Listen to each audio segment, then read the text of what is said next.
हम लोग अगला क्वेश्चन देखते हैं। Zn पर +2 आयन दिया हुआ है, इस समय से बताना है कि इसका प्रकृति क्या होगा। तो सबसे पहले Zn पर +2 का इलेक्ट्रॉनिक विन्यास करते हैं। इलेक्ट्रॉनिक विन्यास करने का तरीका पता होना चाहिए, शॉर्ट कर देते हैं। यहाँ पर लिख देंगे Ar, आर्गन 18 तक हो गया।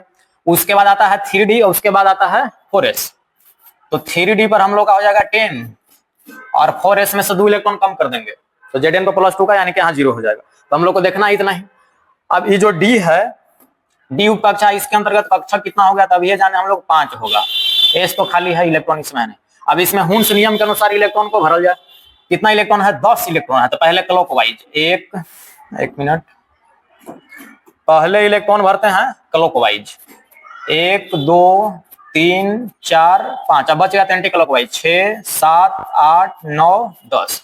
अब इसमें देखने से क्या पता चल रहा है कि अयुग्मित इलेक्ट्रॉन यानी कि एन का मान, अयुग्मित इलेक्ट्रॉन यानी कि एन कितना है, तो अयुग्मित इलेक्ट्रॉन इसमें है ही नहीं है, सब युग्मित है, सब जोड़ा है। तो अयुग्मित इलेक्ट्रॉन यानी कि एन का मान क्या हो गया, 0 हो गया। एन का मान क्या हो गया, 0 हो गया।